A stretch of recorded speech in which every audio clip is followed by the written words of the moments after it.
So, we all know about who Microsoft is, right? And like them or not, we all have to deal with them. However, do we really want to be dealing with them? Hi, I'm Apple Tree, aka the iTunes fanboy, and today I'm going to be explaining why Microsoft is a terrible company. So let's get in. So Windows is how we most likely deal with Microsoft because it is Microsoft's operating system. It is great, right? Well, no. The first reason why Windows sucks is because they have copied other company. Microsoft has copied other companies with it. In the late 1970s slash early 1980s, IBM approached Bill Gates and asked him for an operating system for their computers. He didn't have one, so he initially redirected IBM to Gary Kildall, a programmer who had developed his own operating system. However, IBM failed to reach Gary Kildall. Then they approached Bill Gates again, asking for an operating system once again. This time, Bill Gates fibbed and said they did have an operating system for their computers. He then purchased CDOS, a knockoff Gary Kildall's operating system, which later evolved into MS-DOS, which later evolved into Windows. More recently, Windows 11 has copied many design elements from macOS and Chrome OS. The second reason why Windows sucks is because it's never been stable. Windows 95 and 98 frequently resulted in crashing computers. Windows XP and Vista often froze computers and made users forced to restart them. Windows 7 and 10 both easily result in blue screens of death and Windows even fail to log on. The third reason why Windows sucks is because Microsoft has reprised the same issues with Windows ME, Vista, and now 11 that made them notably bad. The issue has always been giant jumps in spec requirements from previous versions and breakage of common drivers for strong accessories like printers.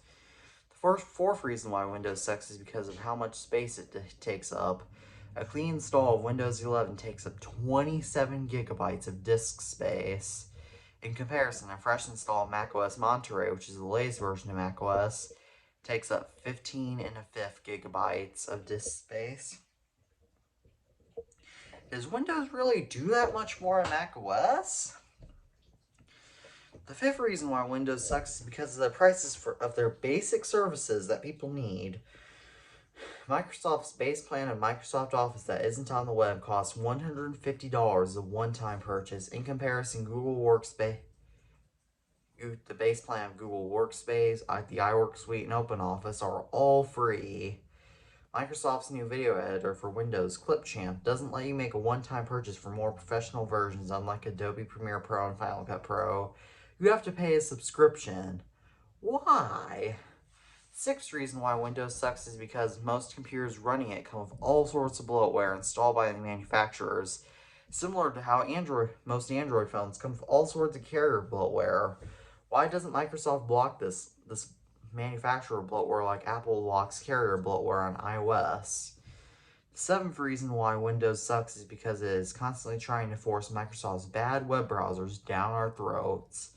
First, Microsoft was forcing the awful Internet Explorer on all Windows computers, then got sued and legally had to let users pick their own web browser. Now Microsoft is doing everything they can to force their terrible Microsoft Edge on everyone, including updates that uninstall Chrome and trillions of advertisements for Edge. I did a speed test between Safari, Chrome, Firefox, and Microsoft Edge, and Edge was of course the slowest. Come on, Microsoft.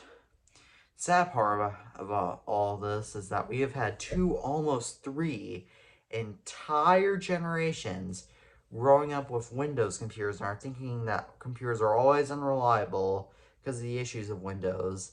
I have never had macOS or Chrome OS crash once. Newer versions of macOS and Chrome OS gradually raise the bar in terms of spec requirements, not suddenly. The only time that Microsoft had ever removed NIA drivers was when they removed 32-bit app support in macOS Catalina. That's because they were beginning to switch to making their own computers with their own far better chips instead of Intel's chips.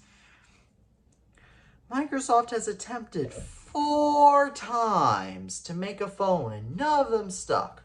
Well, why? Let's find out. Microsoft's initial attempt at making a phone was via Windows Mobile in the late 1990s and the 2000s. It did okay, but business people who needed more professional phones chose Blackberries instead of Windows mobile phones because of the keyboards. Microsoft's second attempt at making a phone was via the Microsoft Kin in 2010. With this, they acquired Danger, a company famous for their sidekick phones, aka the Danger Hip Tops, in the 2000s for skills on board. The Microsoft Kin was targeted towards teenagers and young adults via its social media capabilities. However, it had no app store, no instant messenger, couldn't even text, had no calendar, couldn't even tweet photos. The feed would only refresh every 15 minutes and cost as much as the competing iPhone 3GS, which had all these features. The Microsoft Kin sold between the 500 and 9,000 units and was discontinued in 48 days, holding the record for the worst smartphone catastrophe to this day. Funny enough, at the launch event, the presenter wasn't even too thrilled about the Microsoft Kin. Yikes. In November 2010, Microsoft rebranded the unsold Kin units as feature phones and updated the few sold Kin units to be feature phones, making them even more useless. Microsoft's third attempt at making a phone was Windows Phone, which lasted from 2010 until 2017. However, it also failed. Windows phones were usually priced against flagship iPhones and Androids, yet had barely any apps. This made purchasing a Windows phone even more useless. Microsoft's fourth attempt at making a phone was via the Surface Duo. They're foldables with ugly bezels. There have so far been two revisions, one with the original coming out in 2020. When reviewers originally received their Surface Duos in 2020, they were not even permitted to turn them on. Once you turned on the original Surface Duo, you would find all sorts of bugs at a $1,400 price point. The second Surface Duo raised its price up to $1,500. It resolved some of its predecessor's issues, but not all of them. And guess what issue was not resolved? Ding, ding, ding, ding. If you guessed that their ugly bezels were not solved with the Surface Duo 2, you are correct. And I'm guessing it probably won't be solved with the Surface Duo 3 either. Yikes. Even Microsoft doesn't know how to market this. They think it's a phone, but no, it's a productivity device that makes phone calls. Seriously, Microsoft? Microsoft has also tried numerous times to make tablets, and they have also failed. Why? Let's again find out. Back in the 2000s, tablets were used with styluses and usually ran Windows. However, Windows was not optimized for touchscreens because it was a desktop operating system. This issue is what the iPad fixed by running a mobile operating system. However, Microsoft is still making their Surface tablets that run full desktop Windows. Doesn't Microsoft now understand how bad their operating system is and that desktop operating systems aren't optimized for touchscreens? To their credit, Microsoft did create an operating system optimized for tablets, Windows 8. However, Windows tablets were still priced like iPads and didn't have enough apps. Microsoft has also messed up too many times in the gaming industry. But why? Well, you can likely guess why at this point. First of all, the first two models of the Xbox 360 were prone to their red ring of death, again reprising an issue they have with Windows. Secondly, Microsoft attempted to compete with Nintendo's Wii via their Kinect sensor for Xbox consoles. However, it also failed because Microsoft was attempting to rival a console meant for enthusiasts with a console meant for casual users. That'd be like rivaling the iPhone SE against the Samsung Galaxy S22 Ultra. They also optimized Xbox games for the Kinect sensor in peculiar ways, such as in the Xbox soccer game. The ref would give you a red flag if the Xbox's microphone detected you swearing. Thirdly, Microsoft failed with the Xbox One. For starters, it wasn't the first Xbox, so naming it the Xbox One made no sense. Secondly, you couldn't trade or sell physical copies of Xbox One games because they would be locked to your online account.